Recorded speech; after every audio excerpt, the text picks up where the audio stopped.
Morning students. So previous class we had discussed about types of audit. Under types of audit we have studied organizational structure audit. On the basis of degree of independence of an audit we have discussed. In today's class let us discuss about on the basis of conduct of audit. Only this audit will be discussing, and under this we have 7 subtypes of audit. In next class, that is in tomorrow's class, let us understand the specific objective audit.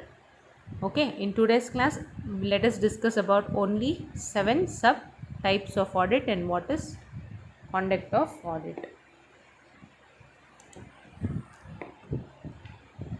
So under on the basis of conduct of audit we have 7 subtypes of audit. Under 7 subtypes of audit, the first, let us understand the continuous audit. So what do you mean by continuous?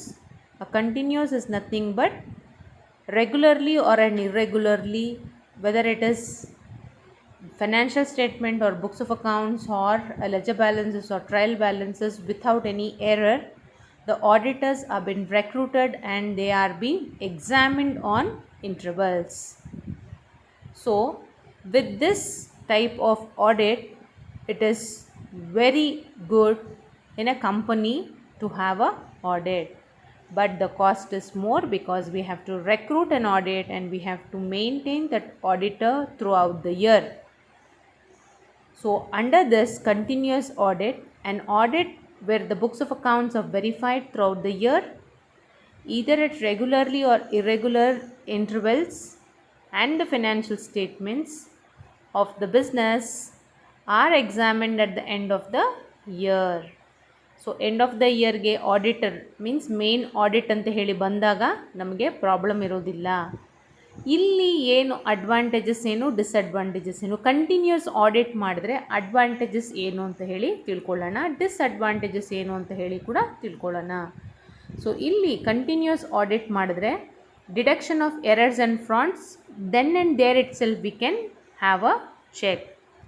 So errors ಎಷ್ಟಾಗ್ತದೆ, frauds ಎಷ್ಟಾಗ್ತದೆ ಅಂತ ಹೇಳಿ ಆವತ್ತಿನ ದಿವಸಕ್ಕೆ ಅಥವಾ 2-3 ಡೇಸ್ಗೆ ನಾವು ಕಂಡುಹಿಡಿಬಹುದು, ಯಾಕಂದರೆ ಆಡಿಟರ್ ಅಲ್ಲೇ ಇರ್ತಾರೆ. ಮತ್ತು ಸರ್ಪ್ರೈಸ್ ವೆರಿಫಿಕೇಷನ್ ಚೆಕ್ ಅಂತ ಹೇಳಿ ನಾವು ಅವರೇ ಮಾಡ್ತಾ ಇರ್ತಾರೆ. That is moral check means employees ಯಾವ ರೀತಿ ಬಿಹೇವ್ ಮಾಡ್ತಾ ಇರ್ತಾರೆ, ಯಾವ ರೀತಿ ಪ್ರೋಬ್ ಮಾಡ್ತಾರೆ, ಯಾವ ರೀತಿ ಮಾತಾಡ್ತಾರೆ, ಯಾವ ರೀತಿ ಕಸ್ಟಮರ್ ಜೊತೆ ಬಿಹೇವ್ ಮಾಡ್ತಾರೆ, ಮಾರ್ಕೆಟಿಂಗ್ ಅವ್ರ ಹತ್ರ ಯಾವ ರೀತಿ ಮಾತಾಡ್ತಾರೆ, ಅವರ ಎಫಿಷಿಯನ್ಸಿ ಏನು, ಅವರ ಒಂದು ಪ್ರಾಡಕ್ಟ್ ನಾಲೆಜ್ ಏನು, ಅವರ ಪ್ರೆಸೆಂಟೇಷನ್ಸ್ ಏನು ಅನ್ನೋದನ್ನೆಲ್ಲ ನಾವು ಆಡಿಟರ್ಸು ಕೂತ್ಕೊಂಡಿದ್ದ ಜಾಗದಲ್ಲೇ ಚೆಕ್ ಮಾಡ್ತಾರೆ. So these are the advantages under the continuous audit. ಮತ್ತು ಅರ್ಲಿ ಪ್ರೆಸೆಂಟೇಷನ್ ಆಫ್ ಅಕೌಂಟ್ಸ್ ಯಾವ ರೀತಿ ಇರುತ್ತೆ ಅಂದರೆ, ಮೀನ್ಸ್ ಆಡಿಟ್ ಯಾವ್ಯಾವ ರೀತಿ ಮಾಡ್ಕೋಬೇಕೋ ಅದನ್ನು ಮುಂಚಿತವಾಗಿಯೇ ಆಡಿಟರ್ಸ್ ಅಲ್ಲೇ ಇರೋದ್ರಿಂದ ಅವರು then and there itself they will make a presentation of accounts and the ready for the main audit. Means auditor ಇರ್ತಾರೆ, ಅಲ್ಲಿರುವಂತಹ ಜನಗಳನ್ನೂ ಆ ರೀತಿ ಪ್ರಿಪೇರ್ ಮಾಡ್ತಾರೆ. So let us understand the disadvantages under the continuous audit. So ಡಿಸ್ಅಡ್ವಾಂಟೇಜಸಲ್ಲಿ ಯಾವ ರೀತಿ ಅಂತಂದರೆ, ಅವ್ರನ್ನ ಅಲ್ಲೇ 12 ತಿಂಗಳು ಇಟ್ಕೊಂಡು ನಾವು ನಮ್ಮ ಆಡಿಟ್ ಕೂಡ ಮಾಡ್ಕೋಬೇಕು. ನಂತರ ಎಂಪ್ಲಾಯೀಸ್ ಹತ್ರ ಕೂಡ ಕರೆಕ್ಟಾಗಿ ಆಡಿಟ್ ಅಂದರೆ ಏನು ಅಂತ ಹೇಳಿ ಅರ್ಥ ಆಗುವ ಹಾಗೆ ಅವರು ಮಾರಲ್ ಚೆಕ್ ಮಾಡ್ತಾ ಇರೋದ್ರಿಂದ ಅವ್ರಿಗೆ ತಿಂಗಳ ಸ್ಯಾಲ್ರಿ ಕೊಡಬೇಕಾಗುತ್ತೆ, which is very expensive under continuous audit. This is a disadvantages. ಮತ್ತು ಟೈಮ್ ಕನ್ಸ್ಯೂಮಿಂಗ್ ಜಾಸ್ತಿ ಆಗುತ್ತೆ. ಆಡಿಟು ಸಂಪೂರ್ಣವಾಗಿ ಕೂಲಂಕುಷವಾಗಿ ಕ್ಲಿಯರಾಗಿರಬೇಕು ಅಂತಂದರೆ ಒಬ್ಬರನ್ನ ಅಥವಾ ಇಬ್ಬರನ್ನ ನೇಮಕಾತಿ ಮಾಡಬೇಕಾಗುತ್ತೆ. ಬಟ್ ಒಂದೊಂದು ವೌಚರು, ಒಂದೊಂದು ರೆಸಿಟ್ಸು, ಒಂದೊಂದು ಲೆಜರ್ ಬುಕ್ಸ್ನು ಕೂಡ ಅವರು ಟ್ಯಾಲಿ ಮಾಡಿ ಅವಾಗವಾಗೆ ನೋಡ್ಕೊಂಡು ಹೋಗಬೇಕು ಅಂತಂದರೆ ಟೈಮ್ ತುಂಬ ಜಾಸ್ತಿ ಆಗುತ್ತೆ. ಮತ್ತು ಇನ್ಕನ್ವೀನಿಯನ್ಸ್ ಕೂಡ ಆಗುತ್ತೆ, ಬೋರ್ ಆಗಿಬಿಡುತ್ತೆ ಆಡಿಟರ್ಸ್ಗೆ. ಸೊ ಇವೆಲ್ಲ ಡಿಸ್ಅಡ್ವಾಂಟೇಜಸ್ ಅಂಶದಲ್ಲಿ ಬರುತ್ತೆ. ನಂತರ ಆಲ್ಟ್ರೇಷನ್ ಆಫ್ ಫಿಗರ್ಸ್, ನೋಡಪ್ಪ ಇದು ಸರಿ ಇಲ್ಲ, ಇದು ಸರಿ ಇದೆ, ಇದು ತಪ್ಪಿದೆ ಅಂತ ಹೇಳಿ ಬುಕ್ಸ್ ಆಫ್ ಅಕೌಂಟ್ಸಲ್ಲಿ, ಲೆಜರ್ ಬ್ಯಾಲೆನ್ಸಸಲ್ಲಿ, ಟ್ರಯಲ್ ಬ್ಯಾಲೆನ್ಸಸಲ್ಲಿ ತುಂಬಾ ಆಲ್ಟ್ರೇಷನ್ಸ್ ಆಫ್ ಫಿಗರ್ಸ್ ಇರುತ್ತೆ. ಮೀನ್ಸ್ ಆಲ್ಟ್ರೇಷನ್ ಆಫ್ ಫಿಗರ್ಸ್ ಅಂದರೆ ನಂಬರ್ಸು, ಇದು ಸರಿ ಇಲ್ಲ, ಇದು ಹೊಡೀರಿ, ಇದನ್ನು ಕರೆಕ್ಟ್ ಮಾಡಿರಿ, ಇದನ್ನು ಮಾಡಿರಿ, ಅದನ್ನು ಮಾಡಿರಿ ಅಂತ ಬುಕ್ಕು ನೋಡಲಿಕ್ಕೆ ತುಂಬಾ ಆಲ್ಟ್ರೇಷನ್ಸಲ್ಲಿ ತುಂಬಿ ತುಳುಕ್ತಾ ಇರ್ತಿರುತ್ತೆ. ಸೊ ಹಾಗಾಗಿ ಈ ಕಂಟಿನ್ಯೂಸ್ ಆಡಿಟ್ ಅನ್ನೋದು ಕೂಡ ಡಿಸ್ಅಡ್ವಾಂಟೇಜಸ್ ಅಂಶಗಳಲ್ಲಿ ಬರುತ್ತೆ.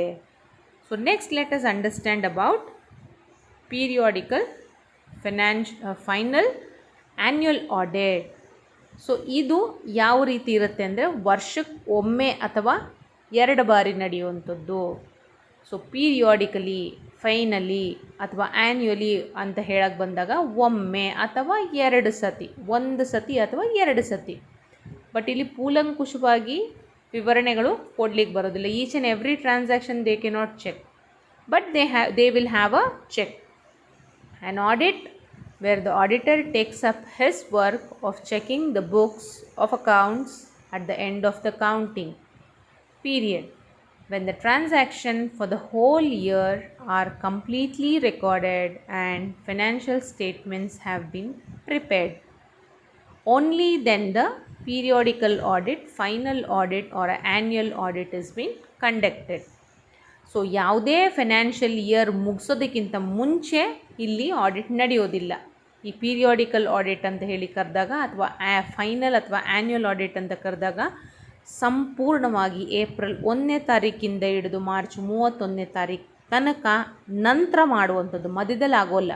ಮೀನ್ಸ್ ನೆಕ್ಸ್ಟ್ ಫೈನಾನ್ಷಿಯಲ್ ಇಯರ್ಗೆ ಮಾಡ್ತಾರೆ. ಮೀನ್ಸ್ ಎಲ್ಲ 1 ವರ್ಷದ್ದು ಓವರಾಲ್ ಇಯರಿಂದು ಆಡಿಟು ಒಮ್ಮೆ ಮಾಡುವಂಥದ್ದು. ಅಕಸ್ಮಾತ್ ಏನಾದರೂ ಆಡಿಟ್ ಸರೋದ್ರೆ ಒಮ್ಮೆ, ಸರೋ ಹೋಗಲಿಲ್ಲ ಅಂದರೆ ಅಂತ ಹೇಳಿದಾಗ 2 ಸತಿ ಮಾಡಬೇಕಾಗತ್ತೆ. ಇದರಿಂದ ಅಡ್ವಾಂಟೇಜಸ್ ಏನು ಅಂದರೆ ಇದಕ್ಕೆ ಚಾರ್ಜಸ್ಸು ಆಡಿಟರ್ಗೆ ಜಾಸ್ತಿ ಆಗೋದಿಲ್ಲ. It is less expensive. ಮತ್ತು ಟೈಮ್ ಕನ್ಸ್ಯೂಮಿಂಗ್ ಜಾಸ್ತಿ ತೊಗೊಳುತ್ತಾ ಇಲ್ಲ. ಒಂದು 3-4 ಜನ ಬರ್ತಾರೆ, ಮೇಲೆ ನೋಡ್ತಾರೆ, ಹೊರಟೋಗ್ತಾರೆ. ಸೊ ಟೈಮ್ ಕನ್ಸ್ಯೂಮಿಂಗ್ ಕೂಡ ತುಂಬಾ ಕಡಿಮೆ ತೊಗೊಳ್ತಾರೆ. ಎಲ್ಲ ಟ್ರಾನ್ಸಾಕ್ಷನ್ಸ್ ಕೂಡ ನೋಡೋದಿಲ್ಲ. ನಂತರ ಇದಕ್ಕೆ ಆಲ್ಟ್ರೇಷನ್ ಆಫ್ ಫಿಗರ್ಸು ಮಾಡೋದು ತುಂಬ ಕಷ್ಟ ಆಗುತ್ತೆ. ಅಲ್ಲಿ ಅವರು ಮೆಮೊ ಬರೆದು ಬಿಡ್ತಾರೆ. ಸೊ ಈ ರೀತಿ ಎರರ್ಸ್ ಇದೆ, ಈ ರೀತಿ ಫ್ರಾಡ್ಸ್ ಇದೆ, ಹಾಗಾಗಿ ಇದನ್ನು ನೆಕ್ಸ್ಟ್ ಟೈಮ್ ರಿಪೀಟ್ ಮಾಡಬೇಡಿ.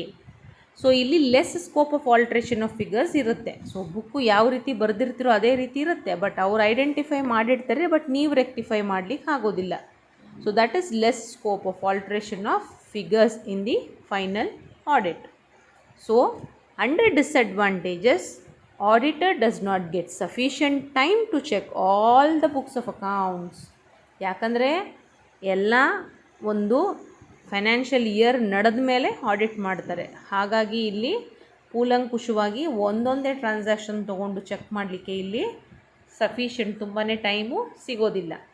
ನಂತರ ಒಂದು ಏನಾದರೂ ಸ್ಟಾಫಲ್ಲಿ ಏನಾದರೂ ಅವರಿಗೆ ಮನವರಿಕೆ ಮಾಡಿಕೊಡ್ಬೇಕು ಅಥವಾ ಅಪ್ ಟು ಡೇಟ್ ಅಕ್ಯುರೇಟಾಗಿ ಇದನ್ನು ಅವರಿಗೆ ಹೇಳ್ಕೊಡ್ಬೇಕು, ಯಾವ ರೀತಿ ಆಡಿಟ್ ಮಾಡಬೇಕು ಅಂತ ಹೇಳಿ ಹೇಳ್ಕೊಡ್ಬೇಕು ಅಂತ ಒಂದು ಸಂದರ್ಭ ಬಂದಾಗ ಅಲ್ಲಿ ಆಡಿಟರ್ಸ್ ಇರೋದಿಲ್ಲ. ಸೊ ಹಾಗಾಗಿ it is a disadvantages. Periodical ಅಥವಾ ಫೈನಲ್ ಅಥವಾ ಆ್ಯನ್ಯುಯಲ್ ಆಡಿಟ್ ಮಾಡಬೇಕಂದ್ರೆ ಇದು ತುಂಬಾ ಅನುಕೂಲಕರ ಅಲ್ಲ.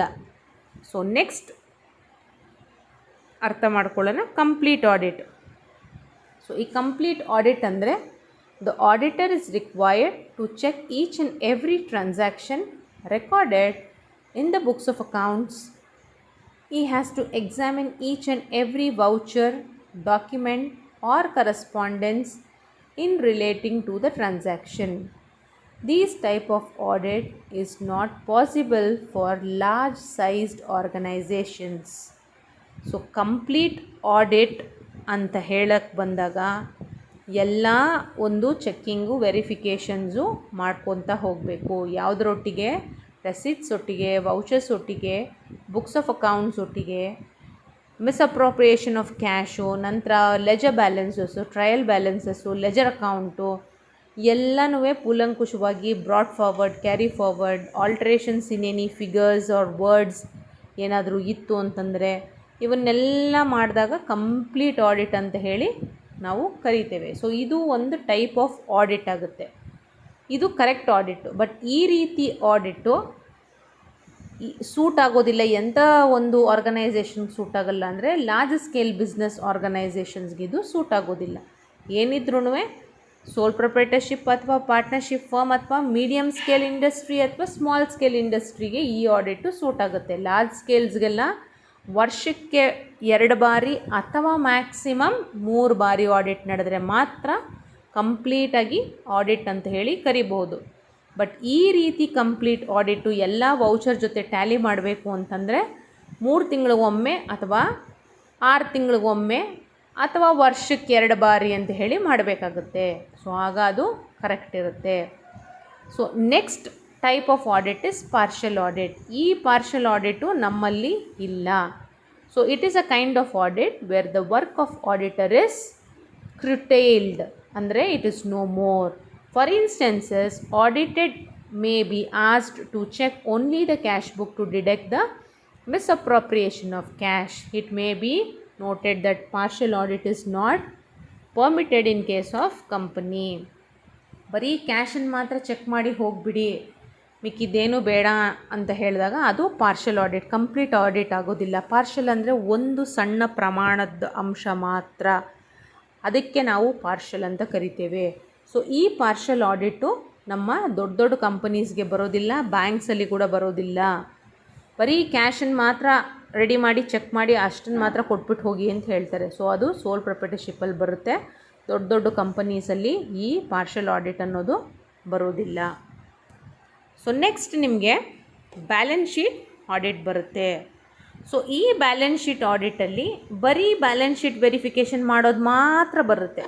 Means profit and loss balance sheet ಎಷ್ಟಾಗಿದೆ, ಸೊ ಅಸಲೆಷ್ಟು, ಬಡ್ಡಿ ಎಷ್ಟು, ವ್ಯಾಪಾರ ಬಂದಿರೋದೆಷ್ಟು, ಉಳಿದಿರೋದೆಷ್ಟು, ನಂತರ ನೆಕ್ಸ್ಟು ಬ್ರಾಡ್ ಫಾರ್ವರ್ಡ್ ಆಗೋದೆಷ್ಟು, ಏನಾದರೂ ನೀವು ಆಸ್ತಿ ಪಾಸ್ತಿ ಮಾಡಿದ್ದೀರಾ ಅಥವಾ ಫರ್ನಿಚರ್ಸ್ ಏನಾದರೂ ತೊಗೊಂಡಿದ್ದೀರಾ, ಅಸೆಟ್ ಏನಾದರೂ ಮಾಡಿದ್ದೀರಾ, ಅಥವಾ ಅದರಲ್ಲಿಂದ ಏನಾದರೂ ಬಂದಿರುವಂತಹ ಗೂಡ್ಸು ಲಯಬಿಲಿಟೀಸ್ ಏನಾದರೂ ಆಗಿದೆಯಾ, ಬಿಸ್ನೆಸ್ಸಲ್ಲಿ ಏನಾದರೂ ಲಾಸ್ ಇದೆಯಾ, ಇಷ್ಟನ್ನು ಮಾತ್ರ ಪರಿಶೀಲನೆ ಮಾಡೋದು ಬ್ಯಾಲೆನ್ಸ್ ಶೀಟ್ ಆಡಿಟ್ ಅಂತ ಕರೀತಾರೆ.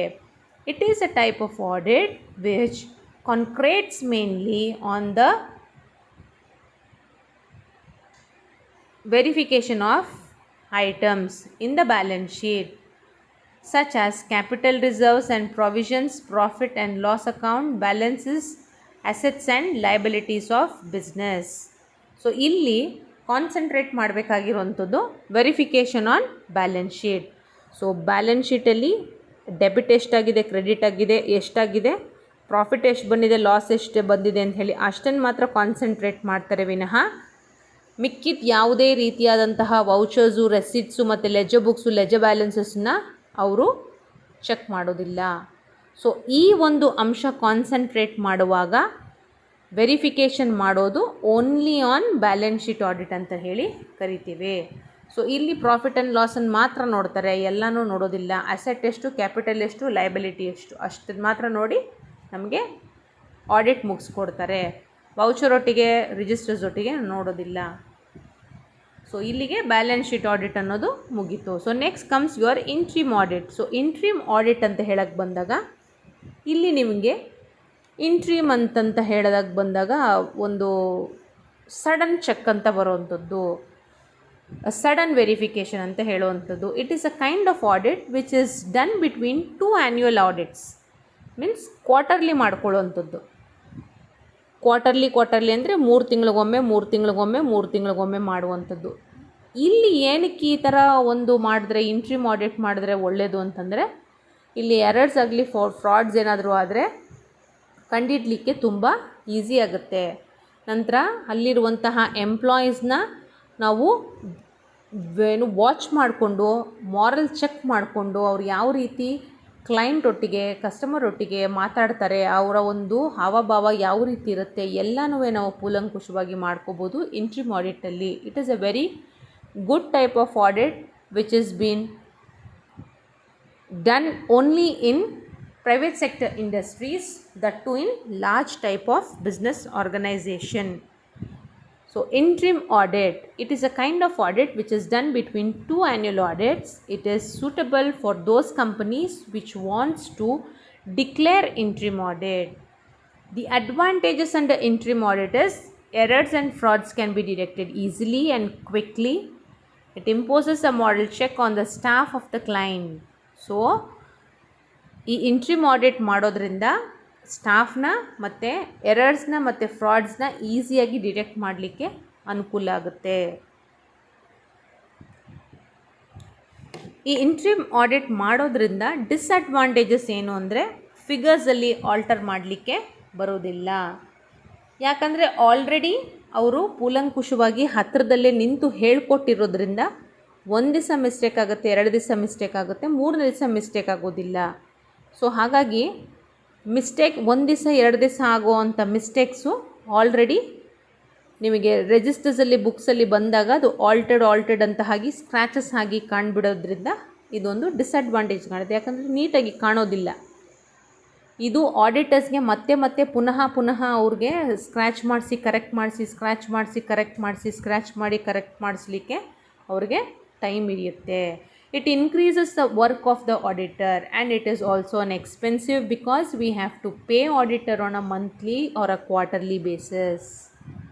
ಸೊ ಇದೊಂದು ಇಂಟ್ರಿಮ್ ಆಡಿಟ್ ಅನ್ನೋದು ಒಂದು ಡಿಸ್ಅಡ್ವಾಂಟೇಜಸ್ಸು ಆಗುತ್ತೆ, ಅಡ್ವಾಂಟೇಜಸ್ಸು ಆಗುತ್ತೆ. ಬಸ್ ಅಡ್ವಾಂಟೇಜಸ್ ಜಾಸ್ತಿ ಇರೋದ್ರಿಂದ ಎಕ್ಸ್ಪೆನ್ಸಿವ್ ಆದರೂ ಕೂಡ ಪರವಾಗಿಲ್ಲ ಅಂತ ಹೇಳಿ ಕೆಲವೊಂದು ಕಂಪನೀಸು ಆಡಿಟರ್ಸ್ನ 3 ತಿಂಗಳಿಗೆ ನೇಮಕಾತಿ ಮಾಡಿಬಿಡ್ತಾರೆ, ಅಥವಾ ಮಂತ್ಲಿ ಇಲ್ಲೇ ಇದ್ದು ನಮ್ಮ ಅಕೌಂಟ್ಸ್ ನೋಡ್ಕೊಳ್ಳಿ ಅಂಥೇಳಿ ಅವ್ರನ್ನ ರೆಕ್ರೂಟ್ ಮಾಡ್ಕೋತಾರೆ. Next comes your occasional audit. ಈ ಒಕೇಶ್ನಲ್ ಆಡಿಟ್ ಅನ್ನೋದ್ರಲ್ಲೇ ನಿಮಗೆ ಅರ್ಥ ಇದೆ. ಸೊ ಒಕೇಶ್ನಲಿ ಅಂತಂದರೆ once in a while, but this once in a while audit is not suitable for joint stock companies. Private limited ಸೆಕ್ಟರ್ಸ್ಗೆ ಇದು ಒಳ್ಳೆಯದಲ್ಲ. ಇದೇನಿದ್ರು ಇಂಡಿವಿಜುವಲ್ಸ್ಗೆ ಒಳ್ಳೆಯದು. ಮೀನ್ಸ್ ಸ್ಯಾಲರೀಸ್ ತೊಗೊಂಡು ಅವರ ಒಂದು ಆಡಿಟ್ ಮಾಡಬೇಕು ಅನ್ನೋರಿಗೆ ಮಾತ್ರ ಇದು ಒಳಿತು. It is a kind of audit which is not conducted on a regular basis and it is not suitable for joint stock companies. So occasional audit ಅನ್ನೋದು ಇಂಡಿವಿಜುವಲ್ಗೆ ಮಾತ್ರ ಅದು ಒಳ್ಳೆಯದು. ಕಂಪನೀಸ್ಗಾಗಲಿ ಪಾರ್ಟ್ನರ್ಶಿಪ್ ಫರ್ಮ್ಗಾಗಲಿ ಅಥವಾ ಸೋಲ್ ಪ್ರೊಪ್ರೈಟರ್ಶಿಪ್ಗೆ ಅದು ಒಳ್ಳೆಯದು ಅಲ್ಲ ಅಥವಾ ಒಳಿತಲ್ಲ ಅಂತ ಹೇಳ್ಬೋದು. ಸೊ ಇಲ್ಲಿಗೆ ಈ ಕಾಂಡಕ್ಟ್ ಆಫ್ ಆಡಿಟ್ ಅನ್ನೋದು ಮುಗಿಸೋಣ. ನೆಕ್ಸ್ಟ್ ಕ್ಲಾಸಲ್ಲಿ let us continue about the last or the final type of audit, that is specific objective audit. Thank you students.